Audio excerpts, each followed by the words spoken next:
Everyone in Warhammer 40,000 is losing. The Imperium of Man rules over 1 million inhabited worlds and can't defend them. Its supreme ruler has been a corpse for 10,000 years, kept barely animate on a device that consumes approximately 1,000 psykers a day, drawn from the most psyker-sensitive humans in the galaxy, fed into the Golden Throne, sacrificed without ceremony so the Astronomican can light the void. The Great Rift, a warp tier called the Cicatrix Maledictum, split the galaxy in half. One half, Imperium Nihilus, was largely cut off from Terra and unable to receive coordinated reinforcement. The Administratum processes paperwork while worlds burn. Chaos achieved its greatest territorial gains since the Horus Heresy when Cadia fell and the rift tore open. That is real. Abaddon's forces hold the Nachmund Gauntlet, the primary passage through the rift. And yet, 13 Black Crusades over 10,000 years to achieve it. The Long War was, for most of its existence, a stalemate. What chaos gains, it rarely consolidates. Its ceiling is determined by the suffering and corruption of other factions, which means it grows only as fast as everything else decays. The Aeldari are a species managing their own extinction. The fall created Slanesh from the resonance of their own civilization's collapse, and the god of excess has been consuming Aeldari souls ever since. What survived drifts on world ships through the void, hides in the webway, or scrapes out a feral existence on scattered agri-worlds.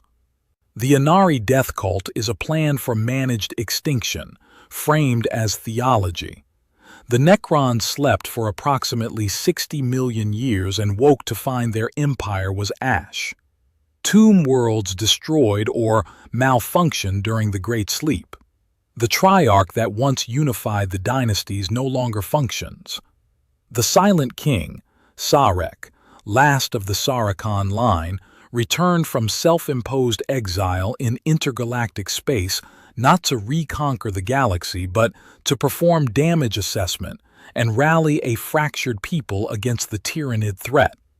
His first political act back in the galaxy was desperate. Every major faction in this setting is, by its own canon, in decline. Except one, and it's the one you have been taught to laugh at. The Orks are getting stronger. Every war they fight increases their capacity, because the more Orks gather and the more they fight, the more their collective psychic field bends probability to make their weapons function and their bodies grow. You can't exterminate them because they reproduce through fungal spores. Kill every orc on a world and the spores in the soil grow the next generation the moment conditions allow.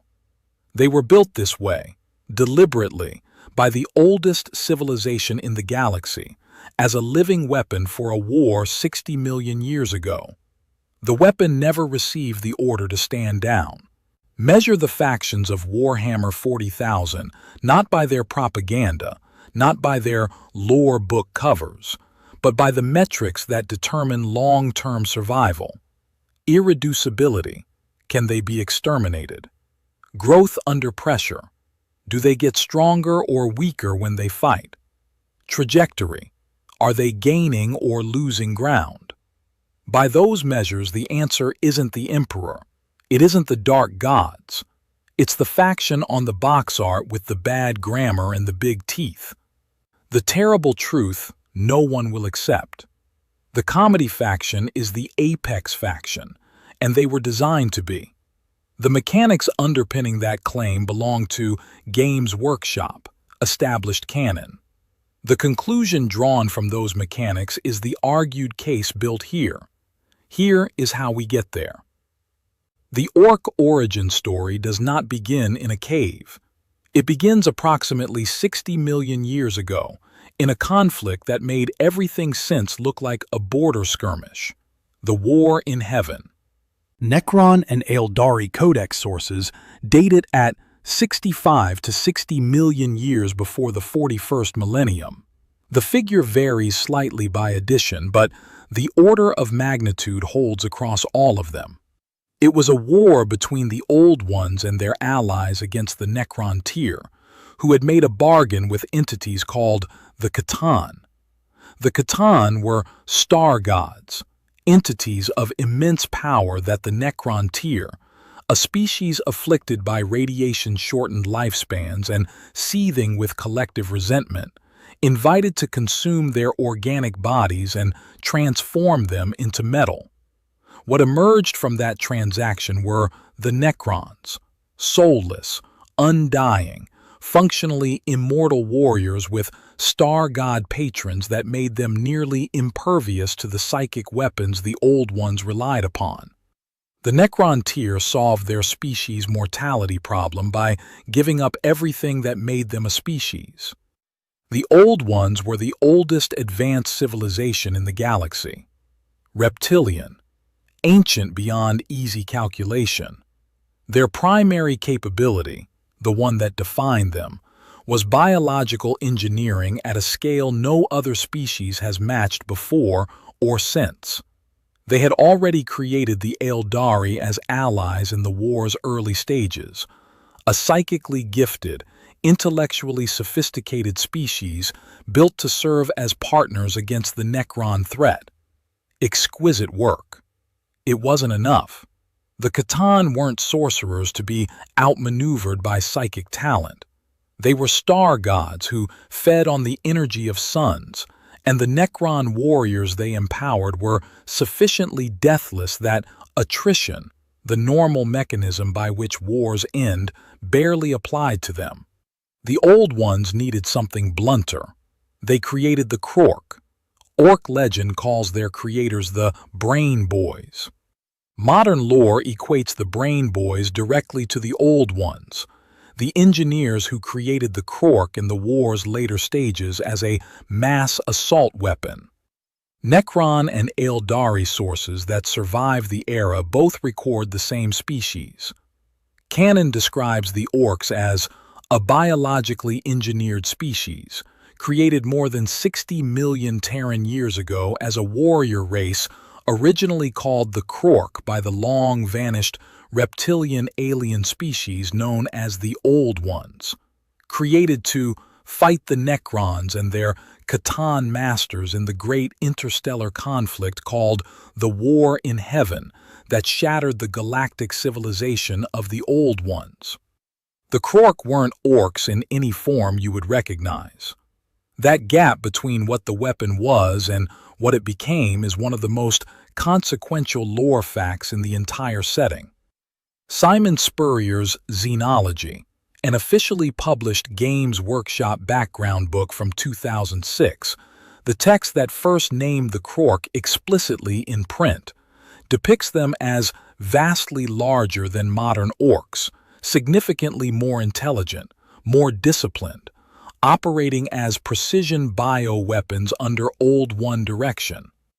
The Adeptus Mechanicus characterization of prime orcs describes them as the endpoint of orc evolution under sufficiently massive Wa conditions, displaying increased intelligence, technological capacity, and psychic power as well as massive physical size.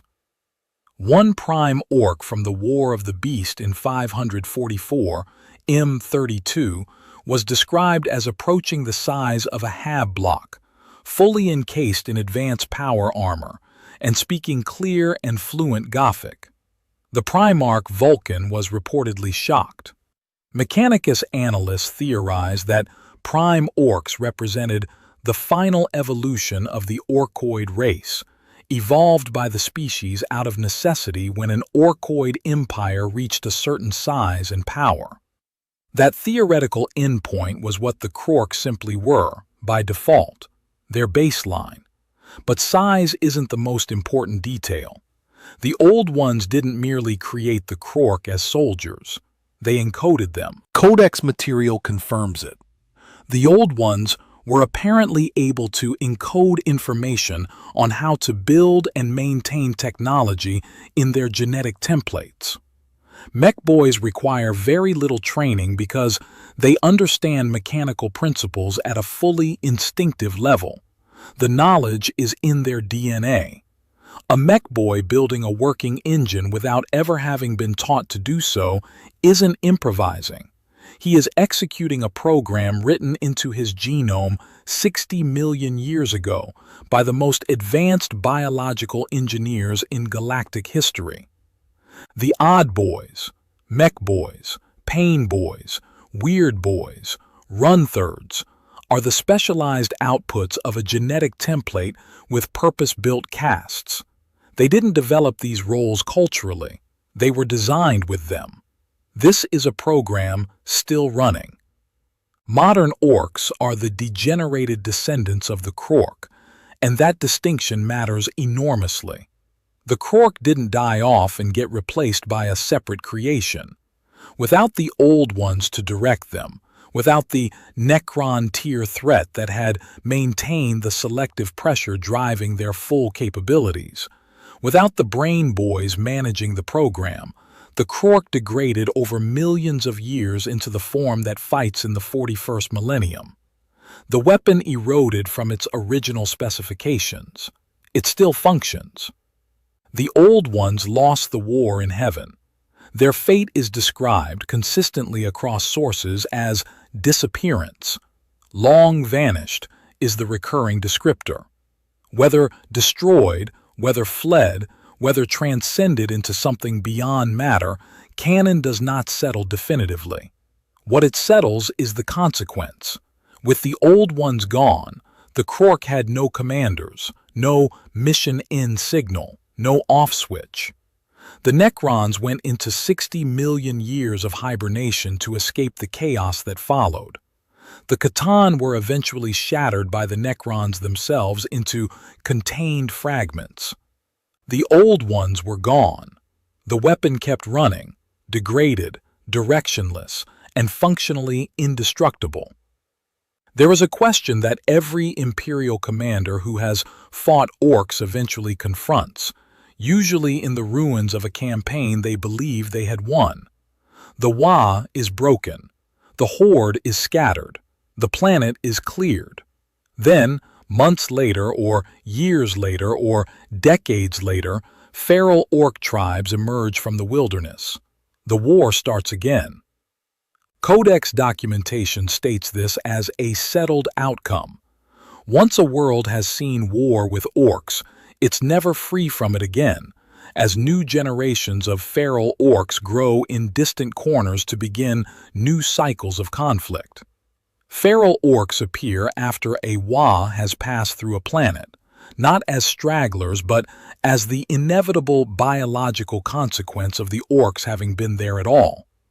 Entire codex entries exist to document this specific phenomenon because it happens consistently enough to require a name.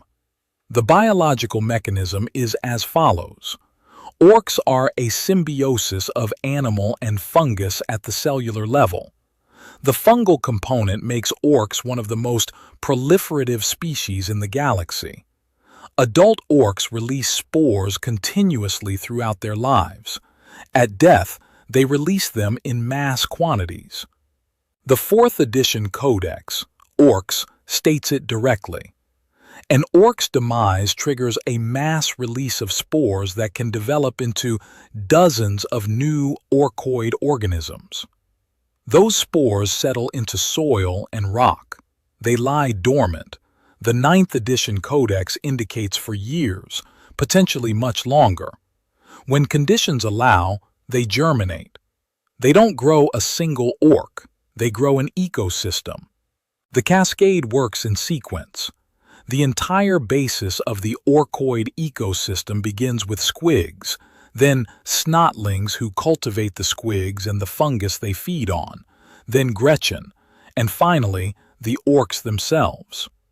A single spore-seeded world, given time, produces the complete supporting biosphere of an orc civilization. The food supply in squigs, the labor caste in grots and snotlings, the warrior caste in orks. Multiple sources identify 10 distinct life forms produced by orkoid fungal spores. Squigs, snotlings, Gretchen, orks, and 6 known varieties of non-intelligent mushrooms, all from the same spore base, all varying in development based on environmental conditions and the strength of the local psychic field. If left undisturbed for long enough, this cascade subsumes the native ecology entirely, a process the Adeptus Mechanicus designates orkiforming, recorded on worlds controlled by orks for sufficient periods. An ork invasion isn't an army arriving, it's a biosphere invading. Clear the army and the biosphere remains in the soil. Hold that mechanic against every other faction. Tyranids can be disrupted by severing their hive-mind connection. Isolated splinter fleets lose coordination and degenerate. Necrons can be denied regeneration if their bodies are sufficiently destroyed, and their tomb worlds have been failing for 60 million years. The Aeldari population is finite and can't recover from mass casualties without decades. Every Astartes chapter has a hard ceiling on its numbers set by the gene seed implantation process. None of these factions produce their entire support infrastructure from death. Orks do. Their dead are the seeds of their future. Setting lore describes the orks as the most successful species in the whole galaxy, outnumbering possibly every other race. That is, the setting's own neutral voice, not a channel thesis, not a fan forum argument, calling the orks numerically dominant in a galaxy where the Imperium rules 1,000,000 worlds, and the Aeldari once ruled the entire thing. The argument built here is simply that the spore reproduction mechanic makes that dominance permanent rather than temporary. The act of winning against orks is, biologically, the act of planting the next war. A species for whom death is a reproductive event can't be exterminated by any conventional means available in the 41st millennium. Every other faction fears attrition. The orks metabolize it.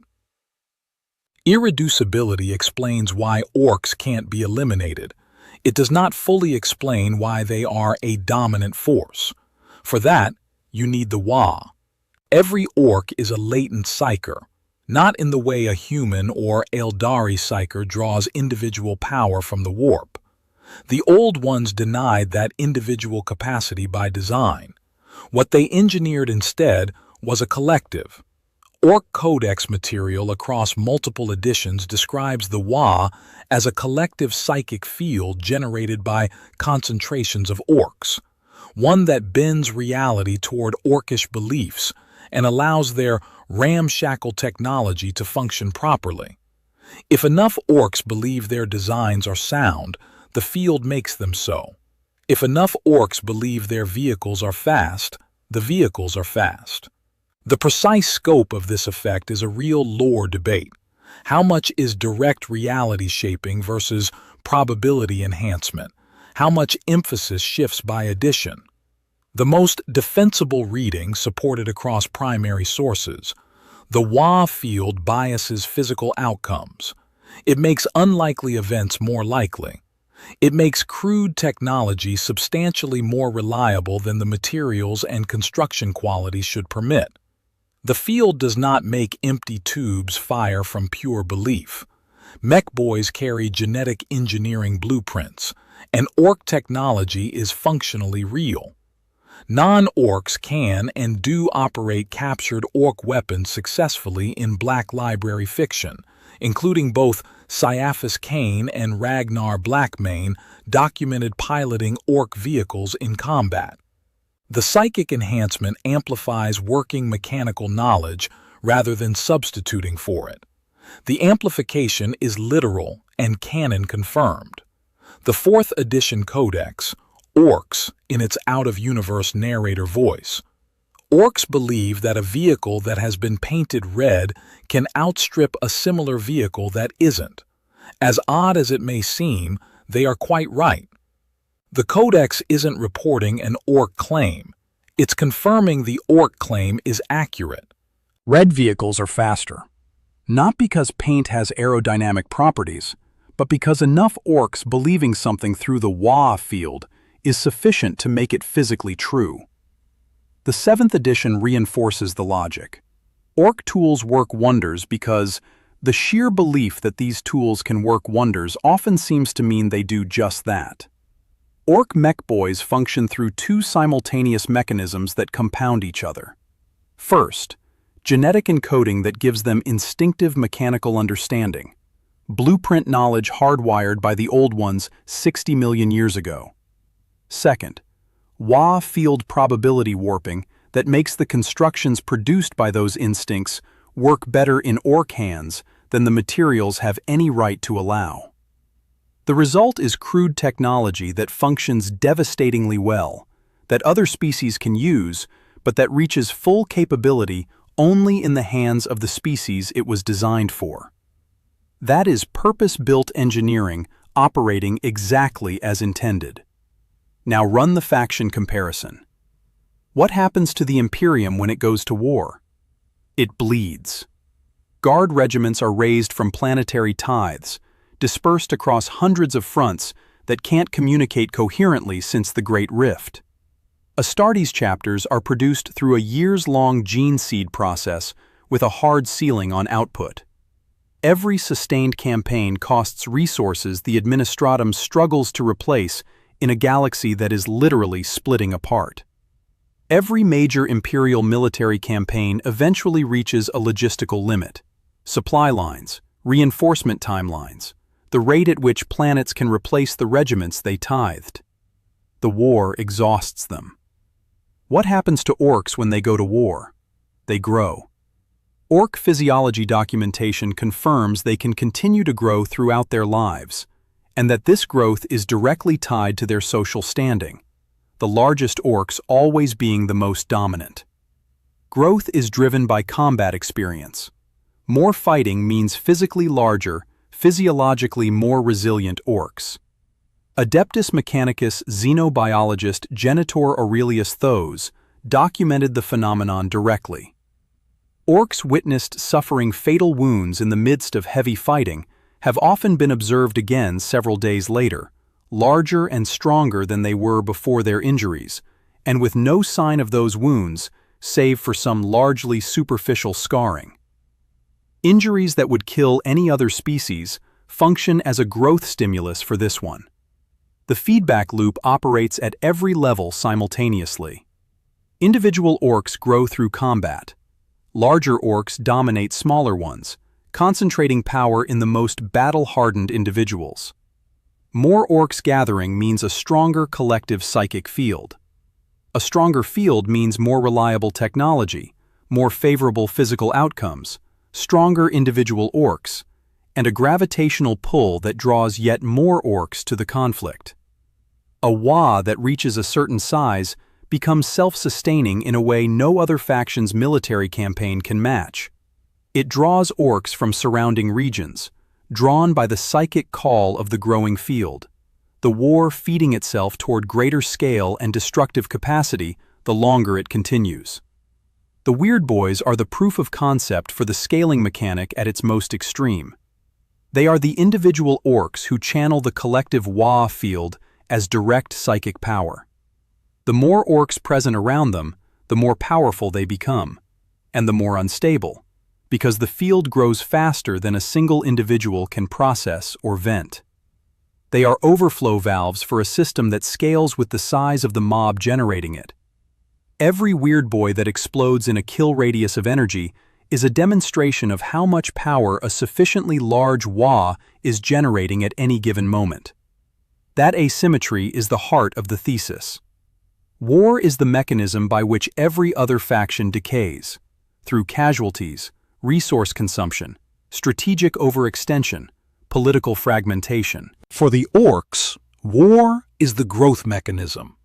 In 994.M41, the Thok dynasty Necrons turned entire worlds into killing fields to grind down Wa Bloodtooth in a war of attrition. The Necrons won that engagement, but the Orks who survived it were larger and stronger at the end than they were at the beginning. One necessary note on the Wa field's relationship to chaos. Like all psychic phenomena in this setting, the Wa operates through the same underlying psychic reality that chaos also accesses, but it manifests differently in character and function. Setting lore confirms that Orks have no predilection to chaos. Indeed, they lack many of the avenues by which chaos invades the minds of other sentient species, and possess a robust soul with natural resistance to possession. Chaos Orks exist as a small minority, the exception rather than the norm. The Wa does not produce demonic corruption. It does not feed the chaos gods in the way human emotion and suffering does. The Old Ones specifically engineered the Quark's psychic ecosystem to be resistant to chaos corruption, a weapon that wouldn't be turned by the very force it was built to fight alongside. This is something older than the current form of chaos, something the Old Ones built before the Warp Wars reached their peak. The Orks carry that immunity in their genome. Then there is Yarick and what he represents. Sebastian Yarick, Lord Commissar, twice defender of Armageddon. He spent his career studying the Orks from inside a war against them, not from a command bunker but from the front lines of 2 invasions of Armageddon, and later from captivity in Ghazghul's own fleet, documented in the Black Library novel Chains of Golgotha. That novel is the primary canonical source for Yarick's deep understanding of Ork culture and the Wa, and what it shows is a man who grasps something almost no other Imperial commander acknowledged, that fighting Orks means entering their psychological reality. He lost an arm in combat against them and replaced it with a captured Ork power claw. He lost an eye and received a bionic replacement. Then, something strange happened in the subsequent campaigns. The Orks came to believe his bionic eye could kill with a glance. Ghazghul Mag Uruk Thraka, the most powerful Ork war boss of the current era, self-declared prophet of the Wa, leader of the Second and Third Wars for Armageddon, fought Yarick twice and held him in genuine respect. His respect propagated through the Ork belief network. The Wa field reinforces belief at the collective level, and enough Orks believing something bends probability toward it being true. Yarick became a more lethal combatant in the Wa's presence because the Orks had decided he was. He was partly the creation of their own psychic projection, a human being empowered by the belief system of his enemies. That mechanism is the same one being measured here at galactic scale. The same design, the same program, just running bigger. Perturabo presents a harder case. The Iron Warrior's Primarch, architect of sieges that broke what others called impregnable, a mind that measured war in resource equations rather than glory, is cited in community lore discussion as someone whose cold, attritional philosophy brought him closer than most Imperial minds to recognizing what the Orks represent. His methodology stripped away the romanticism that other legions layered over warfare. No honor, no ceremony, just the grinding calculus of who could sustain attrition longer. That framing maps directly onto the Ork advantage. Specific primary canon documenting a direct Perturabo Ork encounter or analysis of Ork warfare is thin enough that we won't overstate it. What can be said is that the Iron Warrior's doctrine, industrialized, attritional, entirely unsentimental, is the doctrine of a commander who would look at the Ork reproduction mechanic and immediately calculate its implications, rather than dismissing the Orks as primitive and moving on. The few minds in this setting who approached the Orks without the comedy faction filter consistently found the same thing underneath it: a system that couldn't be beaten by the methods the galaxy was using to try. Now the contrarian thesis. The mechanics above, the Krork origin, the spore reproduction, the WOG scaling, are established GW canon. What follows is the argued conclusion that those mechanics, measured against the current state of every major faction, produce a clear winner that the setting's own framing refuses to name out loud. The Imperium. 1,000,000 worlds. 10,000 years of continuous warfare on every front. The Great Rift splitting it in two. Approximately 1,000 psykers sacrificed daily to keep the Golden Throne operational. That specific figure is canon, representing an irreplaceable daily cost in biological assets that can't be recovered. Post-Rift, half the Imperium operates in Nihilus, largely unable to receive coordinated reinforcement from Terra. By every honest assessment of its canon state, the Imperium is surviving its wars at enormous ongoing cost rather than winning them. Chaos. The 13th Black Crusade destroyed Cadia and tore open the rift, its greatest strategic gain since the Horus Heresy, real and significant. And yet, 13 Black Crusades over 10,000 years to achieve it. For the bulk of those 10 millennia, the Eye of Terror held the Chaos legions in stasis that produced carnage without net territorial consolidation. What Chaos gains now, it holds through sustained warp pressure. Its growth remains parasitic on the suffering of other factions, meaning its ceiling is determined by how fast everything else decays, not by any internal engine of its own. The Aeldari. The fall created Slaanesh from their own civilization's excess, and the god of excess has been consuming Aeldari souls ever since. The surviving population is finite, scattered across hundreds of craft worlds, each a single catastrophe away from irreversible loss. Iyanden was nearly destroyed by High Fleet Kraken. The Inari project, built around the concept of racial sacrifice as the price of a possible future, describes a people who have accepted that extinction is the probable outcome and are negotiating the terms. The Necrons. 60 million years of sleep, and they woke to find the Triarch gone. Countless tomb worlds failed or destroyed. The Catan they once served, now shattered into contained fragments, and a galaxy full of young, aggressive species who had filled every niche while they slept. The Silent King's current project is convincing fragmented dynasties with competing political interests to cooperate against an existential threat. His first political act back in the galaxy was damage assessment. The Tau. We won't pretend they fit cleanly into an everyone is losing framing, because they don't.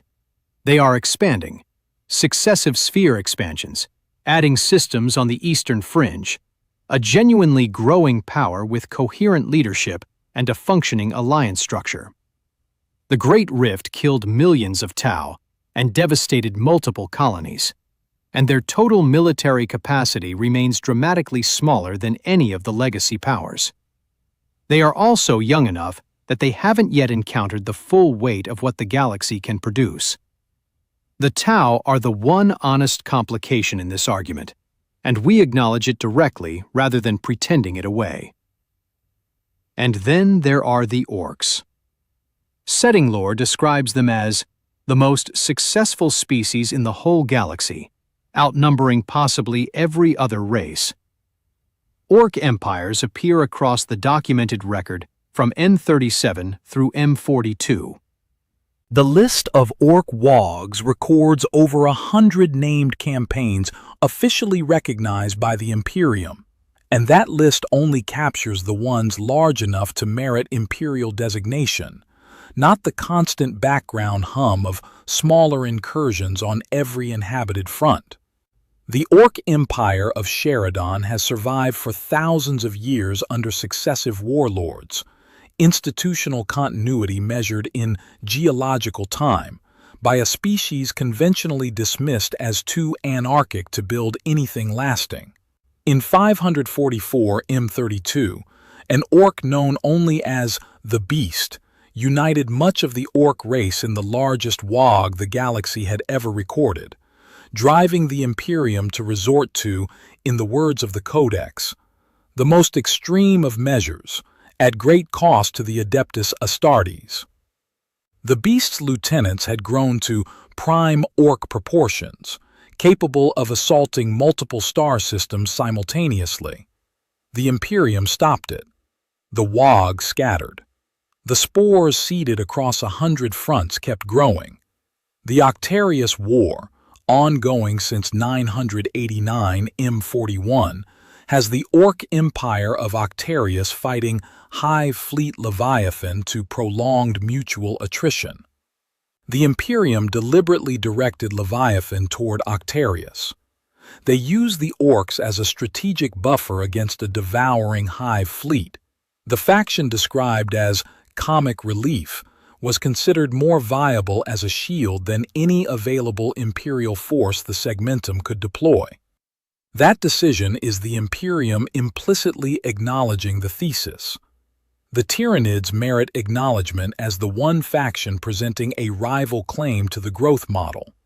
Hive fleets incorporate consumed biological mass and scale upward from successful invasions. But Tyranids require hive mind coordination. Isolated splinter fleets lose direction and degenerate.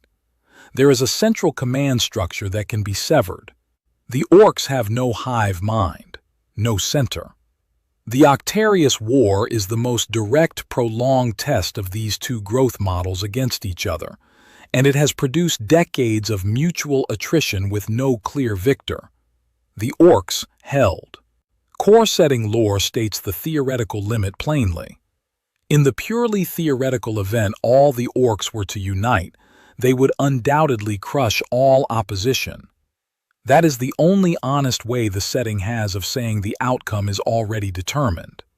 The only thing preventing it's that the Orcs fight each other when they run out of external enemies, possibly a deliberate engineered constraint, the one safety mechanism the old ones built into the weapon to keep it from consuming everything indiscriminately.